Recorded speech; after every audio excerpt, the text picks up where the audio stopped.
Hi, I'm Capi from Always in Stitches in Noblesville, Indiana, and I have recently started a new project for me, something I've never done, and it kind of happened by accident, and I wanted to share kind of my journey with you a little bit, and so maybe it would interest you as well. One of the things that has happened in our industry is stitching. We've become so quick about it, and probably 4 or 5 years ago I heard the idea of what's called a slow stitching movement, and what it amounts to is we can piece our quilts by machine, we can top stitch and finish our quilts by machine, we can put our bindings in by machine. You literally can cut out a quilt and sew it and make it and have it done in an afternoon. And that's great when you're working for a project that you need to give away quickly, or for a baby gift or something. It's like the last minute, oh, I need to get this made and done. And I feel that pressure a lot in my life because I make a lot of samples for the store. And so it's always one of these things where I've got to get the quilt made so that it's ready for when the fabric arrives. And we got to get the sample on the wall because we need our customers to be able to see it. So that's all good and well. But the thing that I find I'm getting the most relaxation from is things that are slow stitching. So I went back to my knitting, which is kind of a slower process, and it takes a little more time. But then I found I really kind of wanted to create something more than knitting. I mean, how many socks and shawls can you have, and then what are you going to wear, right?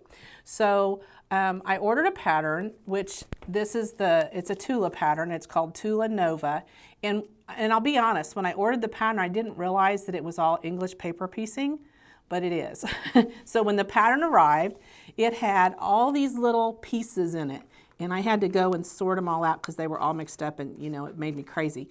So then I realized that this pattern literally has thousands of pieces. I don't even know if it tells me any place how many pieces there are, but there's at least 1,000 pieces to this little gal, because it's 55 by 55 when you're done. And so when I got it, there was this moment of, holy moly, what have I gotten myself into? And then I thought, you know what, maybe this is my chance to just step out in faith and try and do something. I had done paper piecing on the sewing machine where you have a flat sheet of paper and you lay the fabric down and you sew it, and then you flip it and sew it and flip it and kind of that sort of thing. And I didn't really enjoy that personally. I didn't like tearing off the little pieces of paper and having all the little fuzzy stuff around. So I thought this might be another way to do English paper piecing, or to do what's called paper piecing in a way that would make me feel better about it. So that's kind of how I got into this situation.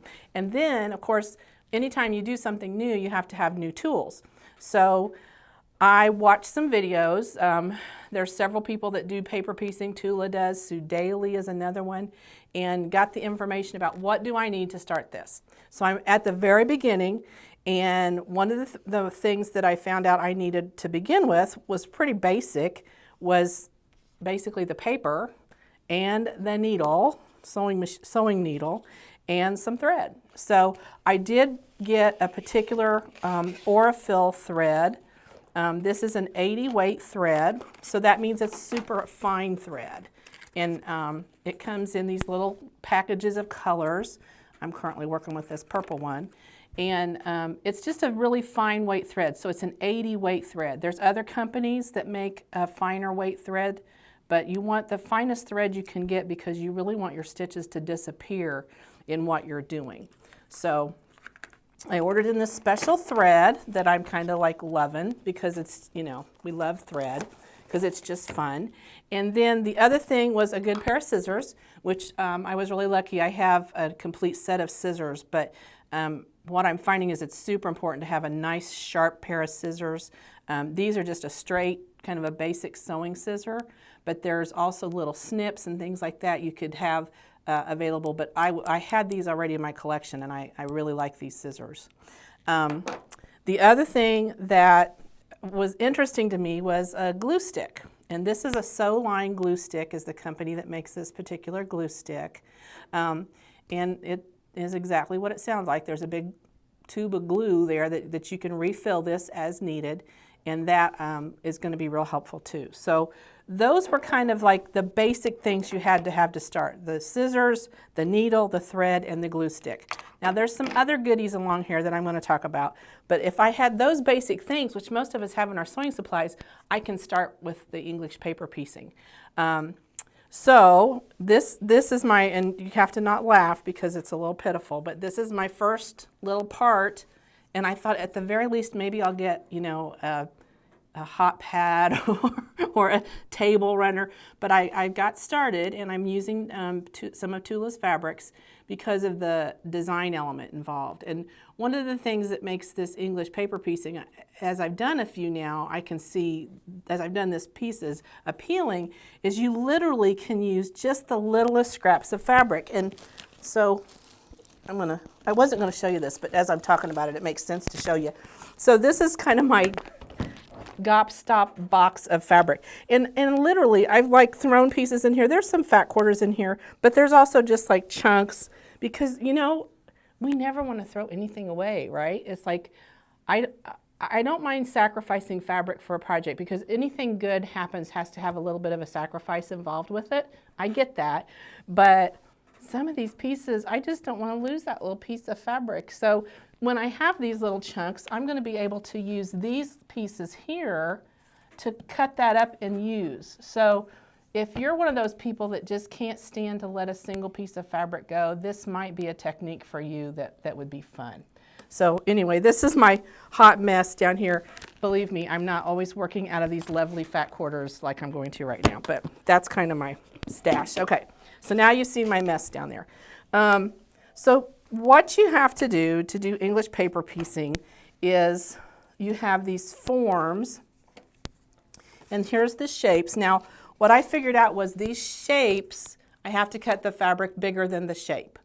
And by placing the shape in the design of the fabric, I can create like this.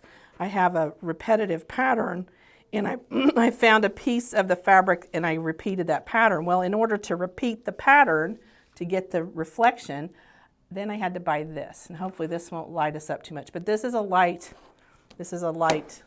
table, kind of a little wafer thin light board.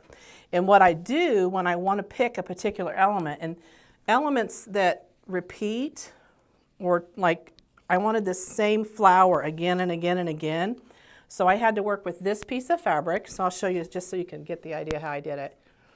And I took and I put it right side down, okay? And I found this little fabric, that little flower. Now I also went to the point to buy the templates that match this. Now I could just use the cardboard, that would have been fine, but I went ahead and got the templates because the templates, as you can see, are bigger than the piece of cardboard or the piece of paper that you wrap the fabric around. And that's because you have to have enough to wrap it, okay? But what I was looking for was this flower. I wanted to repeat this flower.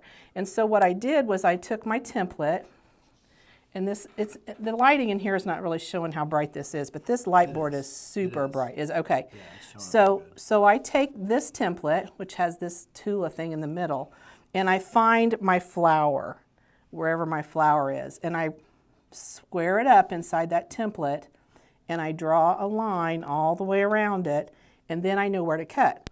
And because I've done this, and see there's the horse's back, there's the flower again. So I do the same thing, and I make sure I put it in the same shape every time. That's if I have a template.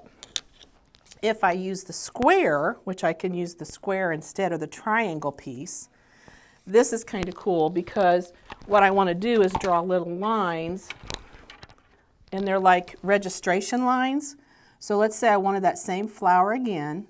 I go in here, and it would show better through the light, but I put the lines of what's on there so I know that I get the same place every time.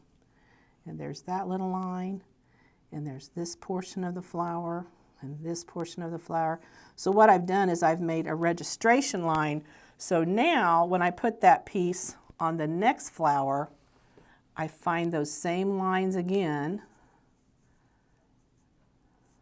See how I'm matching those up? And I'm matching up, and I cut that same flower again. Now because this doesn't have, you see that's smaller, this doesn't have the same size, I could just set that there and then set this on top and draw my line to be sure I get the same shape.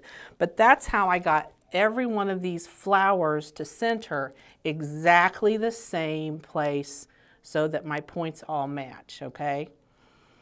So that's kind of how you pick out the pieces, but working from the back side really helps, and having this light really helps too. So that's how I get that accomplished. The other thing you can do is, like for instance on this set, this was just, I'm going to turn that off because that may be too bright. This particular grouping that I wanted to do, there was no, this was a very random piece. So all I had to do with this piece to get my chunk cut out was just lay, I'll use one of these smaller ones, was just lay my piece on here, and then I can just cut, cut, cut, cut. Now, this is why I have this rotating board. You're going to understand this really well when you see what happens.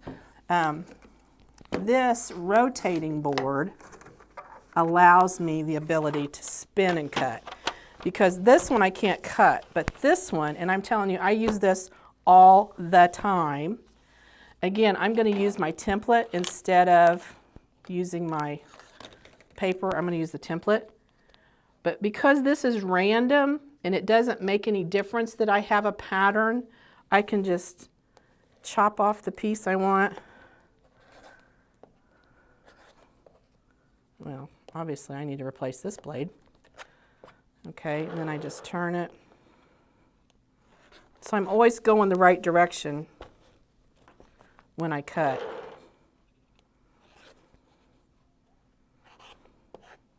Okay, I didn't push hard enough. That was my bad. But the other thing is, when I'm putting these on papers, it doesn't have to be exact. It doesn't have to be pressed either, because these weren't pressed, but they stretch out as you as they as they lay on the paper. So let's go to this so you can see. So I would have all my pieces cut out, and then the fun part is, I thought you had to stitch everything. And what was recommended, and I love this because it absolutely works, is I don't have to stitch it. I can actually just glue it. So here's my paper piece. Here's my fabric that I cut using the template, and I place this in here, and I have my little glue stick. Remember I told you the glue stick? So I take this glue stick and I just go about 1/8 of an inch in. This is about probably 1/4 of an inch wide flat part that it's going to make a line. And I just go in about 1/8 of an inch and make my line and fold my fabric over. So it's like glue, it's like paste. It's that cutting and pasting like we did when we were in kids in school. So I just folded that corner. Now you have to kind of be careful so you don't end up with a wonky jaw point. And that's kind of, if you look at the back of mine, I didn't do a real good job of making sure my points all went the right direction, because this is basically the back of the quilt. So you have these pieces hang out and you just leave them. You don't care because the way it'll work. But if I planned better when I did these, my point would all end up in the same place. On this particular one, you don't get any points. It's just flat. So I'm just going to go across again and just fold that down. And see, this is why this spinny thing is awesome, okay? And then I just go across and I fold that down. And you can see it's not exact. We don't have to have that 1/4 inch stuff like we do with regular quilting. And I fold it down. And then I go across here. And you have to go over the fabric too, not just the paper part. And I fold it down. And now I have my little piece ready to stitch. So the other part that you have to think about is, and it came in this pattern, is how am I going to put this together? Because you're going to spend all this time sewing this quilt together. So here's this blank page that shows me how I can look at the layout and plan what I'm doing. Because, you know, this is going to be much more labor intensive than making a quilt the traditional way that we do nowadays with the sewing machine. So you want to have a plan on how you're going to do this color, how it's all going to lay out. So I've looked through all my fabric and picked out how things are going to go. I didn't put it down because I want you to be surprised, because maybe we'll show this later. But I've planned out all the way out all the colors and how the fabric's going to go. So right now, as you can see on this piece, so this is the pieces I've done so far, and I'm going to show you how I sew them. And then these are going to go on next. Okay, so this is my next row. And what I'm trying to do, if I'm doing it well, I haven't cut all these yet, but what I'm trying to do is I work with my colors from the inside out. So I made sure that at least one of the colors in this piece is in this piece. So the purple is right in here is the purple, and the pink's in there too. And then in here, there's the aqua and the purple. And then this one is just kind of a give your eyes a rest row, and then I'll go back to the bright colors again. So this will eventually work its way out like a mandala kind of, and have all these different layers of colors working the way out. So there is some forethought into what I'm picking and how I'm picking it. Okay, so now I get my colors kind of ideated. I'm not going to cut everything out and then sew, because that's not really much fun. I got to see a little bit of something happen before I cut every color. So I cut the center, and then I started working with the next row, and I had to sew that on because I couldn't wait to see what it looked like. And then I had to sew the next row because I couldn't wait to see what it looked like. So I'm cutting the rows as I go.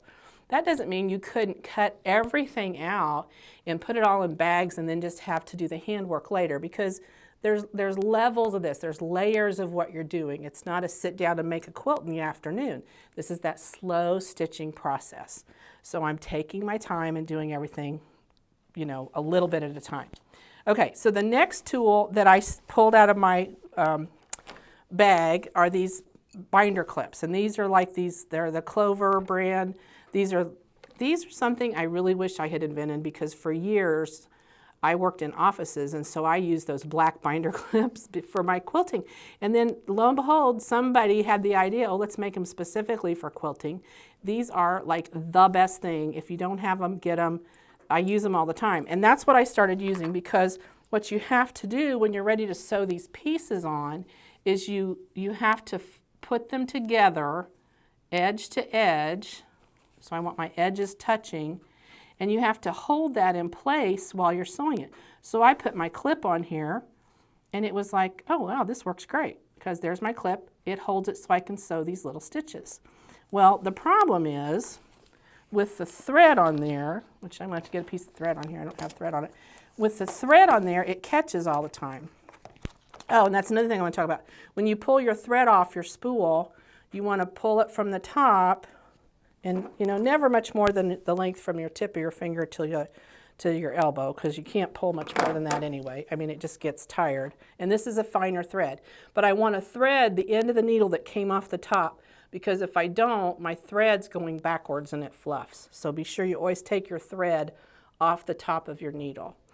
And then the specific needle you're going to use is an applique needle.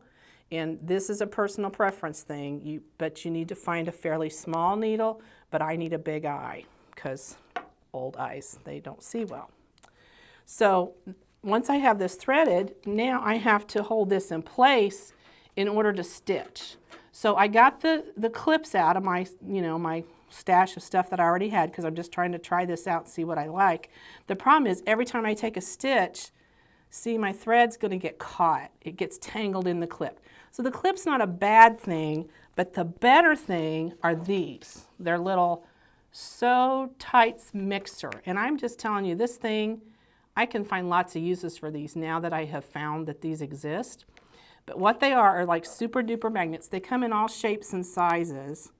And I think you could hold a whole family up with this magnet. It is so dang strong. I mean, it's like, I can think of places that I might find uses for these. But anyway, so what I do then is I find my two edges that have to line up, wherever those are, and I use this instead to hold it in place. This looks like a hot mess right now, but it's really not.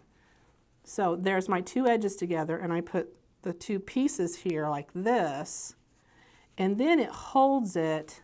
That's not going to move, and I can do my sewing, and there's nothing sticking up to catch. So these are like, okay, yeah, gotta have these. This was like I could use my clips, it would have worked, but these are awesome. I've got a feeling these are going to become one of my new favorite toys. So then what I'm going to do, and you can just barely see, I've done some of the previous ones, but there's teeny tiny stitches in there, and I'm talking, I am not a good tiny stitcher. I'm just not. When I first started... The stitches don't even show up on camera, they're so tiny. Well, they're not supposed to, that's the goal. But it's also really fine thread, so it's a real fine weight thread. But when I first started even trying to do any quilting, it was with the church group, and the little old ladies, I took about 10 stitches, and they were like, yeah, no, don't do that. So I got to thread the needles. Now, mind you, now those women are probably the same age I am now. So, I mean, at the time they were the age I am now, but I couldn't take tiny enough stitches, and they were like, you can't quilt. That's not a choice for you. So, okay, I don't quilt. But I am doing this now, and that's the goal. The goal is when you turn this over and look at the front side, you can't see where those stitches are. You want it to be invisible. And you want to take like double and triple stitches at the points so that they stay secure, because that's the weak point. And then you'll notice the fabric is still got the cards in it. So until I sew all the way around a piece, I'm not going to take the cardboard out or the paper. It's not really cardboard. It's like almost a cardstock weight of fabric, of paper. But because this middle piece has been sewn around all the way, I can lift the paper out. And so the cool part about that glue is it doesn't really stay stuck forever always. Okay? So it stuck long enough for me to sew it together. When I sewed it together, I am taking such tiny stitches, I'm just barely catching the edge of the fabric. I'm not stitching through this, and now I can use these again. So this is like multiple use paper. So the next time I make this, like there's going to be a next time, I don't know. This may be a one and done project. And this may be, it may only get to be as big as this circle, I'm not sure.